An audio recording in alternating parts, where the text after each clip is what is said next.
Everybody, I'm Charlie Lennon, your executive leadership coach, trainer, and speaker for Lennon Prep. And I'm so excited to host the Communicate to Lead virtual leadership conference and bring to you another fantastic guest speaker, Crystal. So thank you so much, Crystal. Welcome for being here.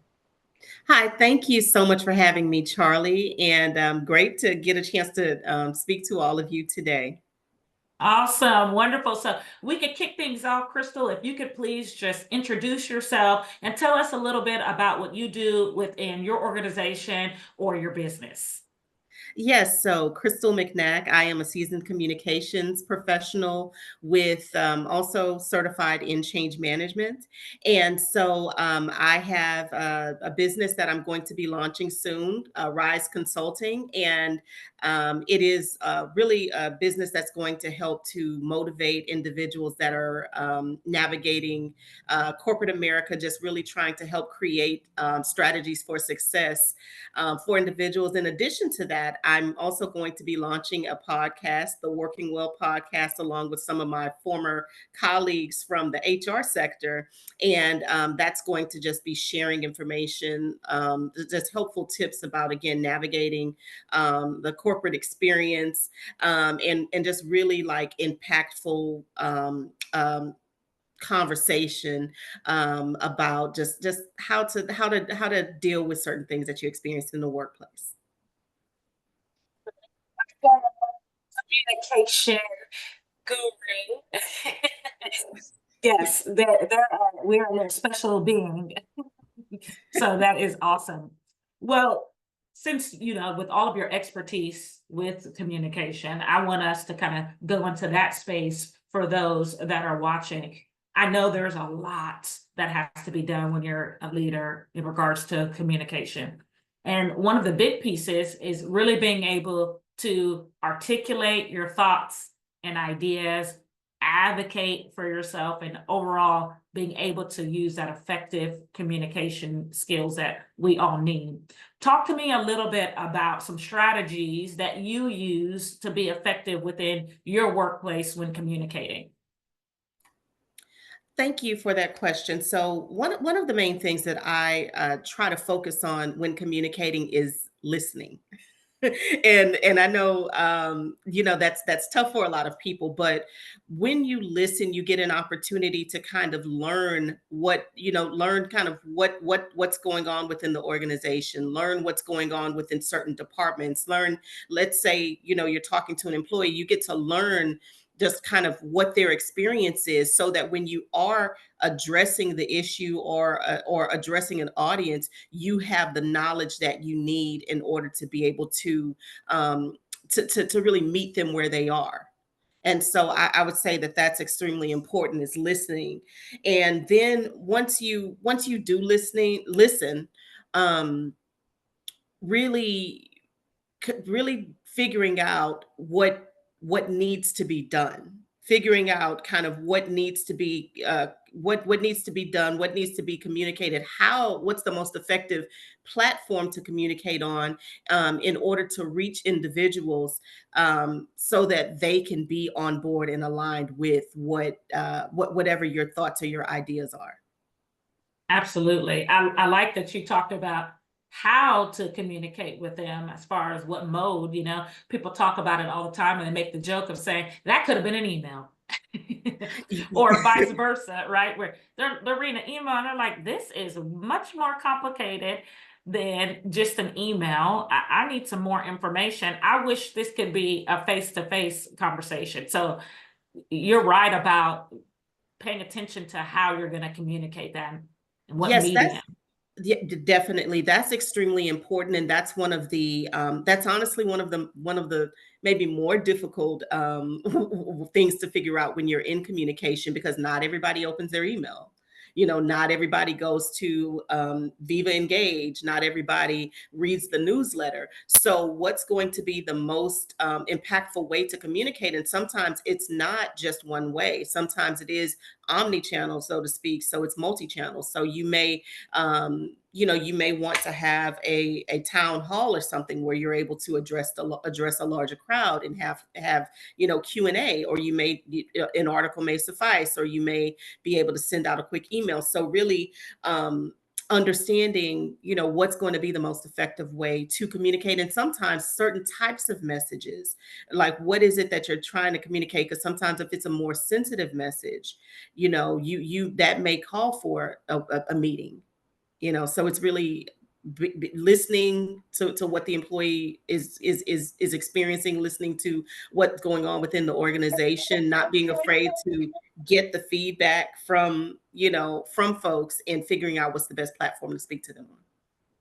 Absolutely. It goes back to put those listening ears on. Yes. You and I both have toddlers, so we can appreciate that. We're probably saying that all day long, and then you turn into an adult and we realize, okay, that skill that we learned at 3 and 4 years old is one that we need to carry with us in our adulthood to be successful in our roles. Listen. I think Yes, that's definitely. powerful. Now, with listening and effective communication, you mentioned that you've served in HR, and then, with your expertise with communication, there are times that we have to have some difficult conversations.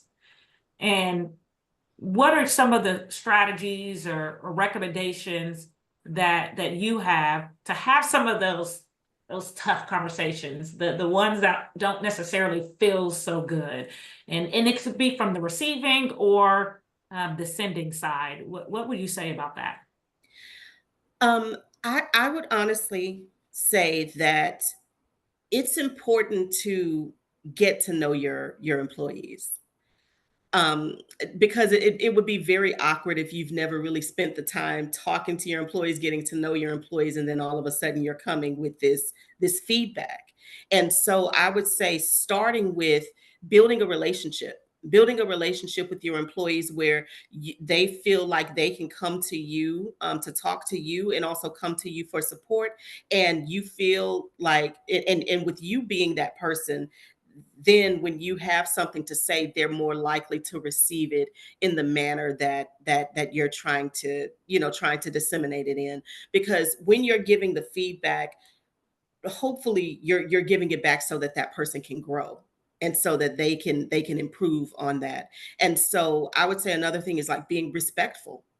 It's a lot of times we throw that out of the door. Sometimes, because you're the leader, you can feel like, hey, well, whatever I say goes, so on and so forth. But you want to be respectful to your employee, when you are like sharing that feedback. But then I would also say, going back to listening, like opening up the conversation with just catching up with the employee, listening to them, trying to figure out, is there a reason, but that a reason why this issue is happening, or what's going on. And that way, by listening, you can pick up on things of like, oh, well, they're going through this or they're going through that. So when you all are kind of coming, once you do share what you need to share, because we do have to be honest with our feedback, but once you do share what you share, working together to come up with a solution to move forward. I would say that that's extremely important. So you having that relationship, that back and forth relationship, will allow you to be able to give that feedback, and hopefully opens the door for continued conversation, continued improvement. Absolutely. I like that you mentioned that collaboration piece, where when we're having those difficult conversations, remember that it's an actual conversation. So you're talking to another human. And so I love that you highlighted collaborating and saying, how can we, what can we do to improve and make this better? And when I think about that, it does tell me again how much pressure is often on us as leaders or business owners. What are some ways that you manage the stress that comes with all of that? Being in HR, being in communications, we have to be the decision maker fast and quick in a lot of situations. How do you manage that and continue to be resilient? Still learning, but honestly, I laugh at that, but always being open to learning and improving. So not. I know a lot of times when you don't, when you're busy and when you maybe don't know something, there may be mistakes that are made, but learning very quickly, failing quickly, as I say, learning quickly from those mistakes and improving, so the next time when you're stressed or when something happens, you can grow from that. But then also I would say leaning on your team, really having someone that you can confide in, someone who can, kind of provide some feedback for you along the way. Also, making sure that you are taking the time that you need. Taking those lunches when we're talking about stress, taking those lunches when you need to take those lunches, taking that PTO when you need to take that PTO, just making sure that you can manage stress in that way. But then other than that, like we're all growing and we're all learning and we're all hopefully trying to be the best people that we can be. So while you're doing your job, just understanding that it's a journey, and understanding that just continuing to learn, continuing to grow, continuing to evolve, and allowing other people to do the same. Of course, definitely providing as a leader, providing that guidance, but then also allowing them the space and the opportunity to grow as well. Absolutely. I love the idea of continuous learning, continuous improvement. We never will know it all. There's always something to learn. And I think that this is an area where a lot of leaders, we struggle with being able to manage the stress. And like you said, take some of that PTO, force yourself to take that PTO. I was reading an article the other day that in America, we, for first world countries, have the least amount of PTO days that we offer our organizations. And that speaks to a lot of our situations where we have trained ourselves as leaders not to take care of ourselves. Yes. Now, what that's taking me to is something else that is very important for leaders and may lead to the reason why they're not taking the PTO, is being able to delegate.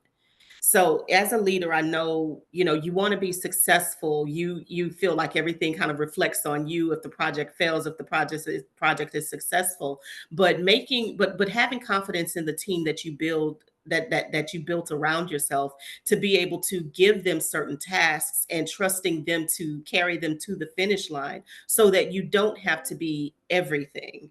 I was speaking with someone, and they, one of my HR friends, and they were talking about how, as a leader, you you have to really just trust that you've built the right team, and trust that, I mean, they're experts, they're good at what they do, and trusting them to be able to do what they're supposed to, basically. And you'd be surprised when you give people that space. You'd be surprised at how successful they can be in that. Absolutely. We often talk about building trust with our employees as leaders, but we forget about trusting ourselves. And I like that you mentioned that. Trust your decision making. You picked these people for a reason, or you have groomed and worked with this team for a reason. So now let them do what they came to do. And so you've got Yes. to trust your decision making. Yeah.